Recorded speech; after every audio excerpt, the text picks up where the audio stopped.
Hey, can I eat this?" While organizing a package sent from my hometown, Samantha asked me. When I turned around, Samantha was holding an instant cup noodles in her hand. "Have you never tried it before?" I asked, somewhat incredulously. Samantha nodded deeply in response. "Really, there are people like that. You're like a living treasure." I said this with a hint of sarcasm. "What's that supposed to mean?" Samantha puffed up her cheeks, looking a bit angry. "Go ahead," I said, feeling a bit regretful for teasing her too much. Samantha, somewhat happily, put the kettle on. It was like watching a child trying to make instant cup noodles for the first time. She was intently reading the instructions. "All you need to do is add hot water and wait for 3 minutes."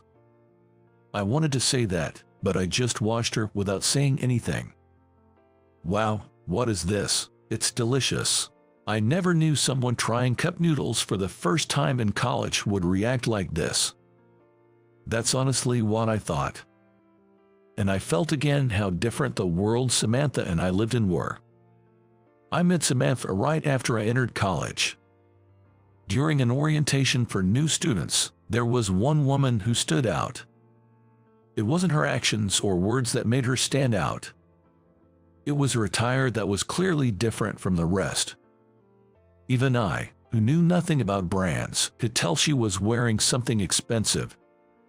She seemed to be aware of standing out. In a group of acquaintances, she seemed a bit reserved. As the host urged us, students took their seats. I was startled, because that woman was sitting next to me. Coming from a local high school, I was the only one from my school to attend this university, so I had no one to talk to.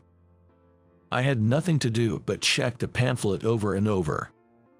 So, the conversation of the group the woman was in caught my attention without trying. "Samantha, why are you dressed like that? It's not like it's the entrance ceremony." That's how I learned the name of the woman next to me was Samantha. Samantha replied, "Well, it's an important event, so Mom told me to wear this."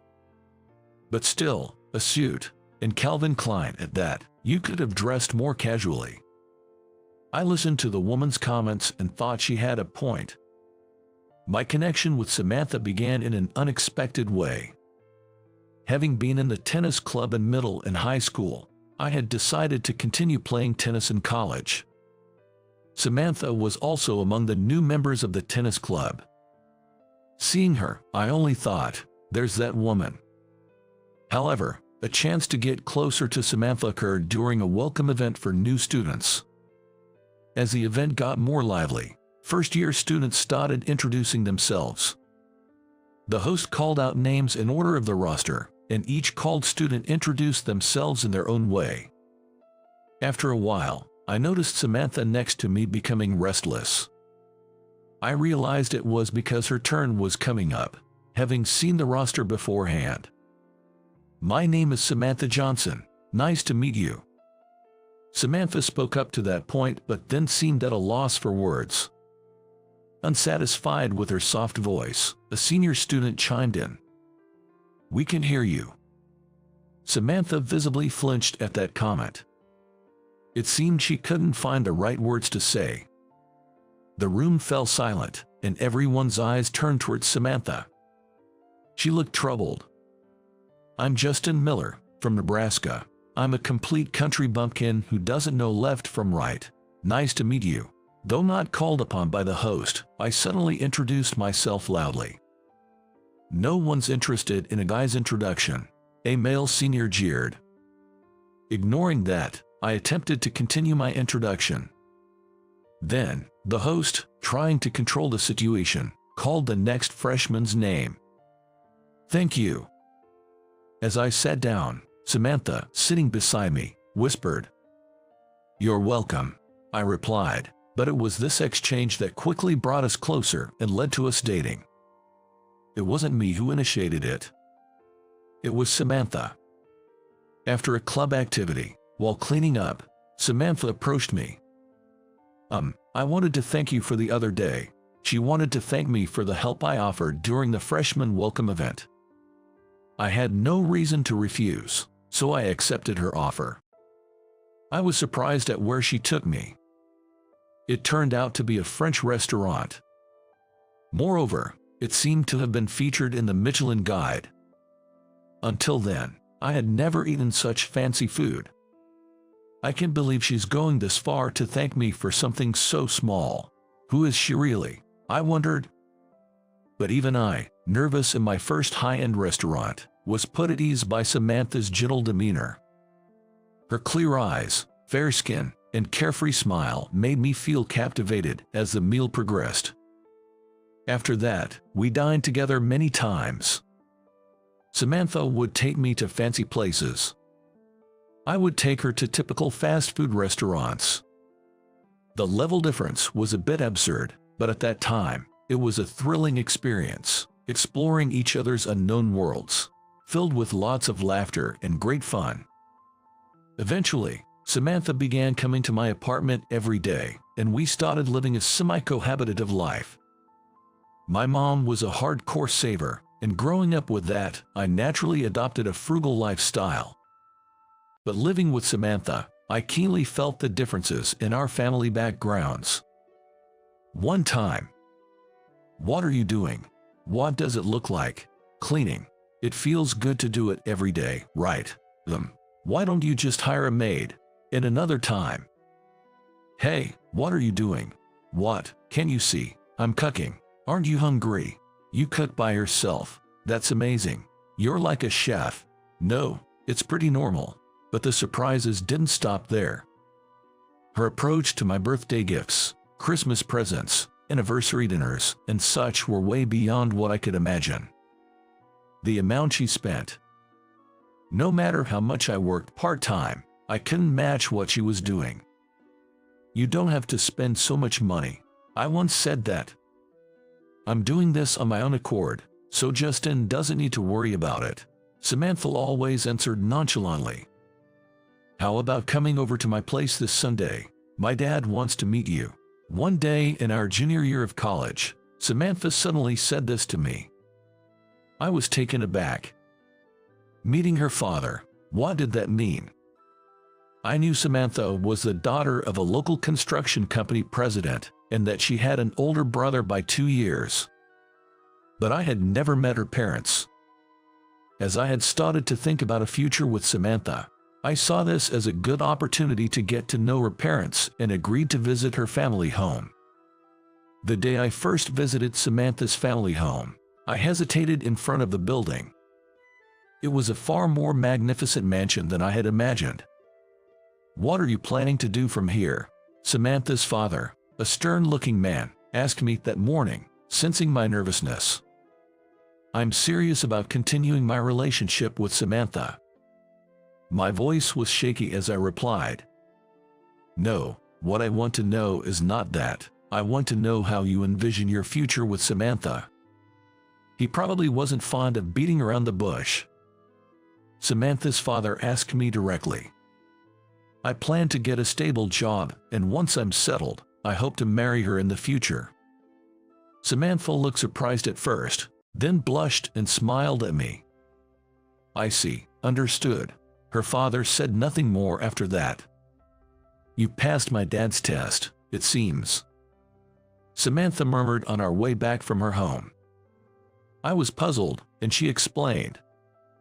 "Dad brought out his favorite brandy, didn't he? He only drinks that on very special occasions. That he shared it with you means he's accepted you." Her words sobered me up completely. After graduating, I got a job at a public employment security office. Wanting to do something helpful for others, I consulted with seniors and career advisors before deciding. And in my 3rd year of working, I married Samantha. In hindsight, I suppose the root of all problems was my ignoring the obvious differences in our lifestyles. And it wasn't just with Samantha. I felt it with a wedding present from my father-in-law, too. That present was an apartment. Apparently, it was a property developed by my father-in-law's company, with the top floor of a 20-story building prepared for us. I repeatedly declined, saying it was beyond our means. However, my father-in-law told me, "You just need to become a person worthy of living in this apartment." I had no reply to that. Making the apartment in my father-in-law's name was the most I could resist.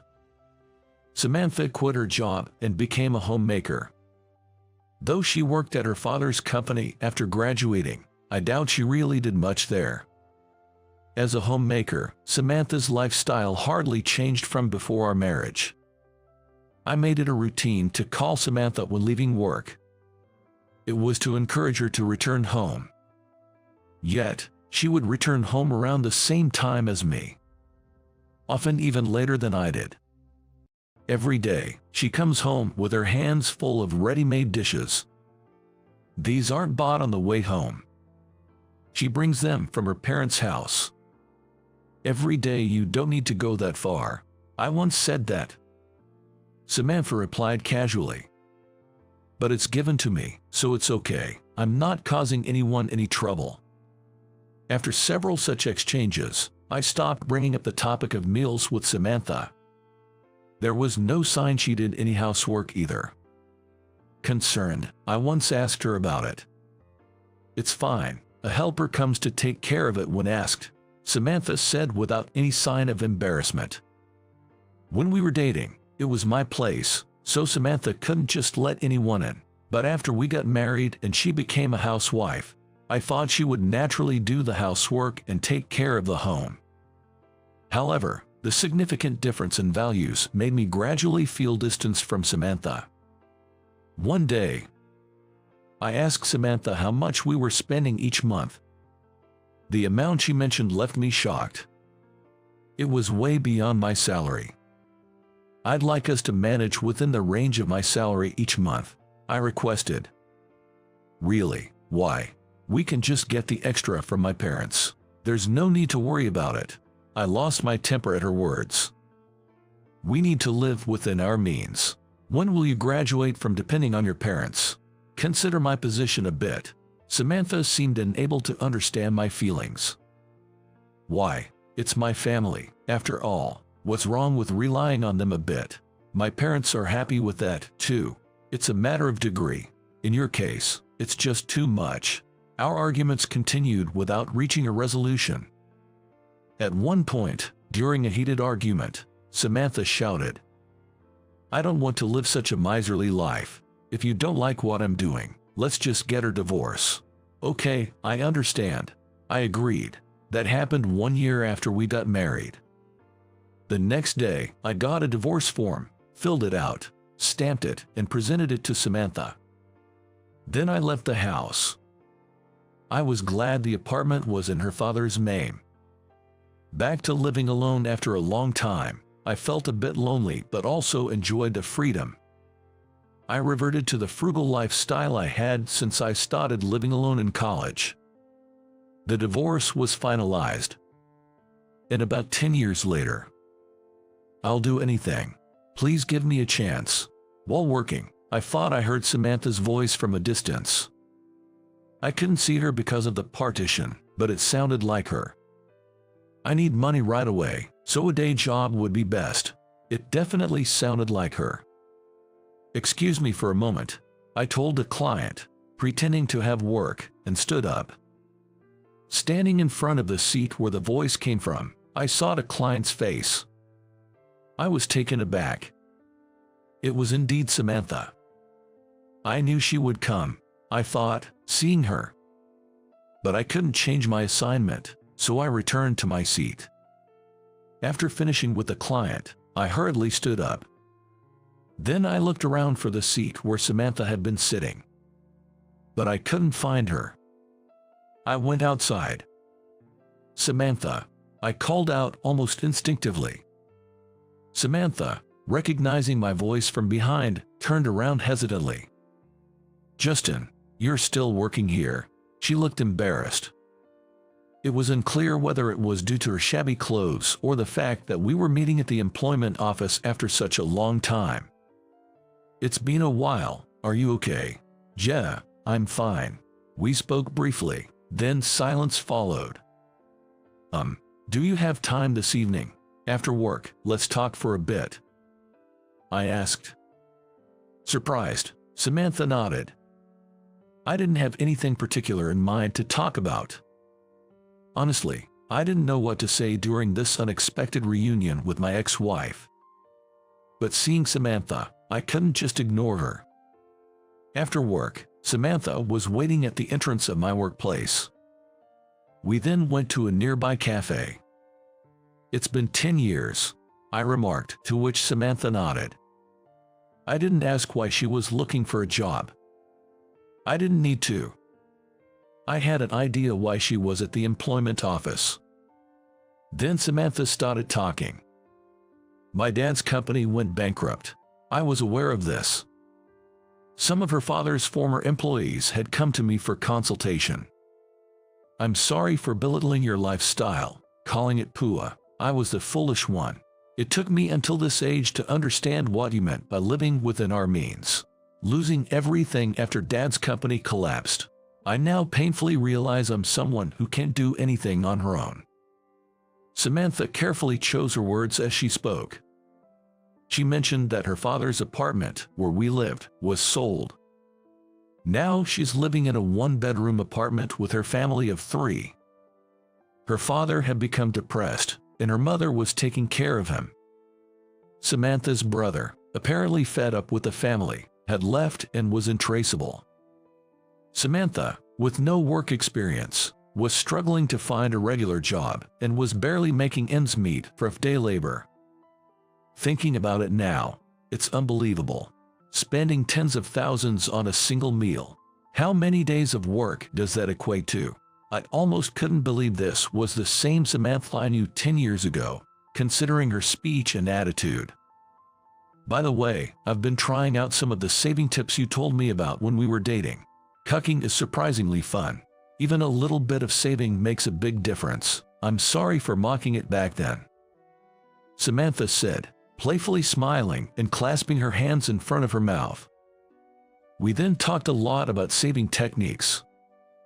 The opposite personalities we had when dating were exciting and fun. But spending time with her now, sharing similar values and thoughts, gave me a sense of comfort and happiness I hadn't felt before. When leaving the cafe, as I was about to pay, Samantha said, "Let me pay, I've got it." No, I invited you, but you listened to me. It's only fair. It must have been a bit of a hassle for the cashier, but we had that typical argument at the register. Okay, then, let's split it, Samantha suggested, and I couldn't help but smile. The old Samantha would never have budged in situations like this, usually just leaving a $100 note and walking out of the store. So, hearing the words "split the bill" coming from her was unexpectedly surprising to me. On our way to the train station, something caught my eye. "Just wait here for a minute," I said, and asked Samantha to wait for me in a nearby park. A few minutes later, "Here, this is for you." I handed Samantha an envelope. What is this?" "It's $5,000. This should last you a few months, right? Day laboring only leads to living day by day, and that's no good. This is for your living expenses until you find a stable job. You don't have to pay it back." "No, I can't accept such a large amount," Samantha protested, but I couldn't help smiling at her words. "Don't say that. Remember all the gifts you gave me back then. Consider this a return favor, and please accept it." Hearing this, Samantha burst into tears. "I will definitely work and pay you back. Thank you, Justin." After that, we occasionally met up. Sometimes, I gave her job advice and recommended companies that hired inexperienced workers and had good reputations. Eventually, Samantha secured a job as a factory worker at a place I recommended. When I checked with President Thompson about how she was doing, he said, "Oh, she's a great addition, a bit naive, but she's eager to learn and work hard. The long-time workers, especially the older ladies, find her adorable. Since Samantha joined, there's a brighter atmosphere around here." Hearing this made me very happy. Then, a year later, Samantha handed me something. It was an envelope containing $6,000. What is this? It's the money I borrowed, and a little extra as thanks. I didn't need to use half of what you lent me, but it was a huge help. Thank you so much, Samantha said. Money really changes people, I mused aloud. Samantha looked puzzled. I was thinking about the old Samantha. Back then, she didn't appreciate the value of money because she never lacked it. Now, Samantha, having earned money through her own hard work, understood its importance. But deep down, she was always kind-hearted. Seeing this, I thought, maybe with the Samantha of now, we could start over. Of course, having been divorced once, I wasn't sure if a fresh start was passable. But I didn't need an immediate answer. We would spend more time together, and this time, without looking away, I would slowly consider our future.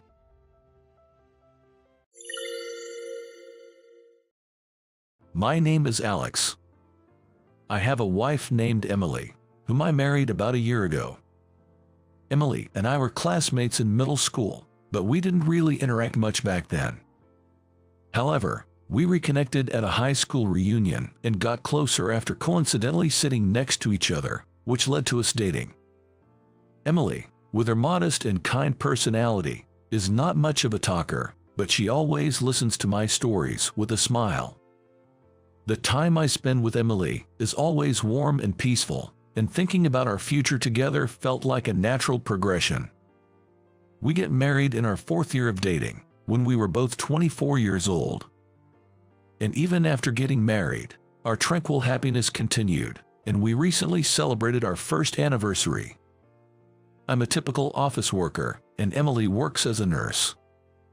On a Friday night after work, we met at the restaurant where I proposed to her.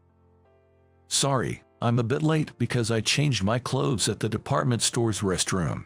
About 10 minutes past our meeting time, Emily showed up wearing a beige dress. She probably changed her clothes after leaving work, considering she usually goes to work in casual attire.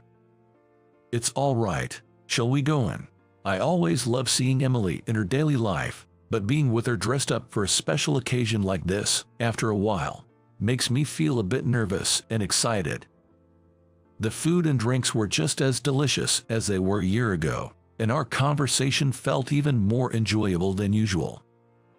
I was so happy to be celebrating our 1st anniversary together, and to show my feelings, I gave her a modest bouquet of flowers. It was a bouquet full of baby's breath, which Emily likes. I'm not usually the romantic type, but I decided to try giving an anniversary bouquet, inspired by a celebrity couple who mentioned it as their secret to a happy marriage. I was embarrassed, but seeing Emily's happy face made it all worth it. Here's to many more years together, we said to each other, laughing, and with that, our anniversary dinner came to an end. Filled with immense happiness, I felt that together with Emily, we could overcome any challenges that might come our way, even as our family grows. But it seemed like a major test for us arrived sooner than I had expected. About a month after our 1st wedding anniversary. I work in sales, and around 3 p.m., I finished my last meeting for the day. After checking with my boss, I was told I could head straight home. I was excited to get home early since Emily also had the day off, so I drove back quickly. I thought about texting Emily while waiting at a red light, but I wanted to surprise her. So I decided against it and instead bought 2 of her favorite cream puffs at a convenience store on my way home. Just as I was about 10 minutes away from home, near an intersection, I saw a familiar face right next to a stopped signal. It was Emily. Since she was off, I wondered if she had gone out to eat with friends. But as I watched, to my surprise, there was a man of similar age beside her, and they looked happy, holding hands. I couldn't believe what I was seeing and rubbed my eyes, looking over and over again, but it was unmistakably Emily's face. I was curious about what was happening, but the light for my lane turned green, and cars behind me started honking, so I had to keep driving. I told myself that Emily couldn't possibly be having an affair and focused on my driving. But I was certain I saw Emily walking hand in hand with another man. My thoughts were all over the place, and I ended up parking in a nearby large park's parking lot, spending some time alone to think. But no matter how much I thought about it, I couldn't come to a clear conclusion. Eventually, I decided to go home and observe Emily's reaction. When I got home around the usual time, Emily greeted me with her usual smile, saying, "Hi, how was your day today?" Yeah, it was fine." Her usual demeanor caught me off guard. Was she not feeling any guilt? Or could she act this way because there was nothing to feel guilty about? But they were holding hands, and there's hardly any innocent reason for two adults to do that. The more I watched Emily behaving naturally, the more confused I became. Today, we're having an asparagus party, and his grandma sent her a lot of asparagus, so she shared some with us. Emily said cheerfully, heading towards the kitchen. Anna is Emily's best friend from middle school, and I know her from our club activities back then. Oh, really? I couldn't quite focus on the conversation and gave a lackluster response, to which Emily looked at me curiously and asked, "Aren't you happy? You love asparagus, right?" "Yes, I am. I need to thank Anna," I replied hastily. Had she really met Anna after being with that man? But there was indeed a lot of asparagus. Had I misinterpreted the situation? Or was she meticulously preparing this to deceive me? Doubting Emily as she cheerfully prepared dinner pained my heart. I still wanted to believe in her, I think. In the end, we had dinner as usual and spent the day like any other. She was really happy about the cream puffs, and she seemed like the Emily I always knew. The next day, after leaving for work, I texted to Anna to ask about the asparagus. "Did you really meet Emily yesterday and give her asparagus?" This approach should not raise any suspicion. Soon after, I got a reply from Anna saying, "Yes, I did. Emily was so happy and grateful because you love asparagus." So, Emily wasn't lying after all. I couldn't believe that Anna, known for her strong sense of justice, would help cover up Emily's affair. I tried not to think too much about it, wondering if I had just misinterpreted what I saw. As I did, life seemed to return to its usual, calm routine with Emily. Just when I started to forget my suspicions and thought our peaceful days were back, I saw something I shouldn't have. It was a beautiful day, so during my lunch break, I decided to eat in the park while on my outside sales rounds. I often come to this park and usually sit on a bench in front of the fountain, but when I got there, I noticed a couple sitting there. So, I sat on a bench in the shade, at a distance where I could still see the fountain. While eating the lunch Emily prepared for me, I thought about how nice it would be to have a picnic with her in the park. As I was looking at the couple on the bench in front of the fountain, something unbelievable caught my eye. Emily. I was so shocked that I couldn't help but utter her name. Yes. There she was, sitting cozily with a man I didn't know. Emily was smiling her usual happy smile at this stranger. I couldn't believe it, but I knew it was definitely Emily. There was no mistaking it. While I was still in shock, the two of them stood up and walked away, hand in hand. Was she so into this guy that she didn't even notice me sitting nearby? If she had a change of heart, I wished she would just tell me honestly, but it hurt to see her trying to please both of us. Later, after somehow finishing work, I went home at the usual time. Emily was there, seemingly just back herself, saying, "Hi, I just got home too, so I'll hurry up and make dinner." How could she act so normally? Was she deceiving me for a long time, and lying had become second nature to her? "Where have you been?" I asked. At work, you know," she replied. Emily is a nurse at a clinic, and she's usually at work on weekdays. I knew that, but I saw her in the park with a man during the day. It seemed like Emily had no intention of telling the truth. She was determined to deceive me to the end.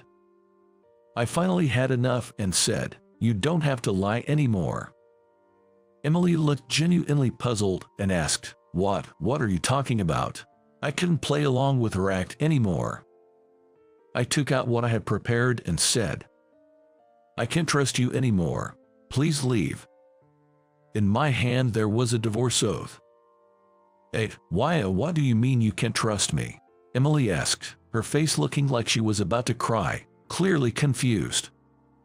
It's amazing how she could produce tears even though she didn't seem sad. I fought this while feeling unable to explain everything from my own mouth. "Maybe you should think it over. I won't be coming home tonight." With those words, I left the house. Just a short while ago, we had celebrated our first year together, looking forward to our future. I never imagined such a future would come. Filled with despair, I spent that night at a nearby business hotel and went straight to work the next day. There was no contact from Emily during that time, but around the time I finished work, I received a text from her. "I've thought about it, but I can't find anything that would have upset you so much. I'm sorry if I unconsciously made you feel bad. I want to be with you, Alex, and I'm willing to work for it. So, I want to talk face to face again. Please contact me whenever you're ready. I'm really sorry." The text was very much like Emily, sincere and heartfelt. If only it weren't for the fact of her infidelity. After such a betrayal, still lying like this, I just couldn't understand her intentions. If she's so happy with that man, she'd be better off without me. But then, I thought, maybe it's not right to keep running away without having a proper conversation, even if we were supposed to be a couple who could talk about anything. With a bit more calmness, I started to think that way. What I saw and felt. Maybe if I tell everything, Emily might be honest with me too. But, given the fact that there was an affair, I can't imagine living like before. Thinking that, I just replied, "Understood. I'll come home tomorrow." Then Emily texted back, "Thank you," and I stayed at the business hotel I had reserved for that night. The next day, since I had a discussion with Emily after work, I was a bit nervous while working. Again, I had a business meeting near the park, so out of habit, I went there. After arriving, I thought that I should have avoided this place since it brought back bad memories, but since I had already parked, I decided to quickly eat and head back, so I walked to my usual bench. As I was heading to my usual bench with my lunch bag from the convenience store, what do you know, there was another couple sitting there. My heart skipped a beat, and I felt like I was going to stop breathing. I walked past the couple, trying to calm my racing heart, and sat down on the bench I had used the other day. Then, nervously, I glanced at the couple's faces, and sure enough, it was Emily. My mind went blank. After being confronted with divorce by me, tearing up, saying she couldn't believe it, apologizing, and agreeing to talk today, there she was, happily having an affair in the midst of all this. I couldn't understand what Emily was thinking at all. Sadness, anger, a variety of emotions surged, but I was also possibly feeling fear due to not understanding her actions. Then, today, the man left the bench first, leaving Emily alone. Unable to hold back anymore, I stood up and walked towards Emily. I grabbed her arm and said, "What are you thinking?" Then she replied, "At what do you mean?" using polite language and a puzzled expression. Was she mocking me? I couldn't understand. "What do you mean?" But as I said that, I noticed something felt off. Somehow, she seemed like a complete stranger. Indeed, she looked like Emily, but something was different. "Are you not Emily?" When I said that, the woman looked a bit surprised and then said, "No, I'm not." That could have been interpreted as a clumsy lie by Emily to get out of the situation, but her words became more credible when I realized that her demeanor was completely different from Emily's. Also, upon closer inspection, there were moles under her eyes and on her chin that Emily didn't have. I'm sorry. Was this woman, who I recently saw as Emily, actually her all this time? Or was it just today? My mind was in turmoil, but the fact that I had mistaken a stranger for Emily and confronted her was clear. Moreover, grabbing a stranger's arm and confronting her harshly, I could have been reported to the police. It was a mistake. I'm really sorry. As I deeply apologized, the woman made a surprising statement. By any chance, do you know someone who looks a lot like me? I immediately looked up upon hearing her words. Oh yes, my wife looks a lot like you, and that's why I mistook you for her. Then, she shared a surprising story. Her name is apparently Jennifer. She's the same age as Emily and me, and works as an office lady near this park. Jennifer mentioned that her fiancé, the man who was with her just now, working nearby, so they often meet like this during lunch breaks. The person I saw in this park the other day was indeed Jennifer. And she also told me that the woman I saw months ago at the crossroads, considering the circumstances, was likely her. Hearing all this, I felt tremendous regret. I had mistaken a look-alike stranger for my wife Emily, jumped to conclusions about an affair without proper discussion, and rashly pushed for a divorce. The one who needs to apologize is me, but Emily's wounded heart might not easily heal. What have I done? I lamented, forgetting Jennifer was there, and held my head in my hands. Then Jennifer said, "There's something else I haven't told you." What would that be? In my distracted state, I asked her. "I have a twin sister who I've been separated from since birth," Jennifer said. I was surprised again and asked her what she meant. "I was born a twin, but I hardly remember anything since my parents divorced when I was 4 years old. They never met again due to complications in their relationship, and it was forbidden for us to meet. I've lived all this time without even knowing if my sister was alive, but I never forgot about her. I've always wanted to meet Emily again." Jennifer said this with tears in her eyes, and it didn't seem like she was lying. So, Emily, my wife, is Jennifer's sister. But I had never heard Emily talk about having a twin. That's why, if your wife is my sister Emily, it's understandable that you mistook me for her. We really do look alike.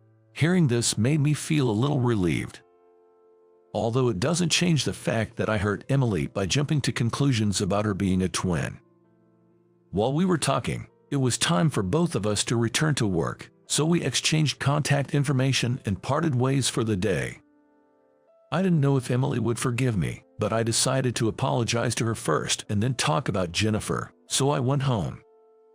When I got home, I saw Emily with a worried expression. Seeing her face made my heart tighten, and I immediately apologized. "Emily, I was wrong. I'm truly sorry." Emily was surprised as I suddenly apologized deeply. Then, I told her everything, including my suspicions of infidelity and meeting Jennifer. After hearing everything, Emily looked confused but first said, "Thank you for telling me. You don't need to apologize, Alex. It's my fault for not telling you about having a twin sister. I'm really sorry for troubling you."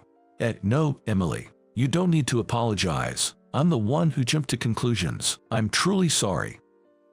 Emily and I apologized to each other for a while and finally managed to share our misaligned thoughts. And for the first time in a long while, we were able to laugh together from the heart. Later, Emily also told me about her past. It was exactly the same as what Jennifer had told me, and it became clear that they were twin sisters. Emily hadn't told me about it not because she was hiding it, but because she was raised by her mother saying, "Think of your twin sister as if she no longer exists." I have met Emily's mother and know she's a wonderful person. It's hard to imagine such a kind mother-in-law saying those words to Emily, as if she wanted to erase a part of her past. But perhaps that just shows how strained the relationship between Emily's parents had become. However, like Jennifer, Emily had never forgotten her twin sister and had always wanted to meet her. While she told me this, she was in tears. Seeing her like this, I couldn't just stand by, so I suggested that we tell her mother and arrange a meeting with Jennifer. At first, Emily hesitated, but then she seemed to decide to follow her true feelings. Later, with her mother's consent, we arranged for Emily to meet Jennifer. Emily and I arrived at the park, where we had agreed to meet. Much earlier than the scheduled time, but Jennifer also arrived 10 minutes before the appointed time. Well, they really are twins, I thought to myself. Seeing the two of them together for the first time, they immediately embraced each other. "I'm glad you're doing well," Jennifer said. "Jennifer, I've wanted to see you for so long," Emily said, starting to cry first. Then, almost at the same time, Jennifer also began to cry. They truly are twins, I thought to myself. They entered their own twin world and chatted happily, leaving me feeling like an outsider. But seeing Emily's smile, I was truly glad. Meeting Jennifer had made it possible for me to sit on this bench with such a peaceful heart.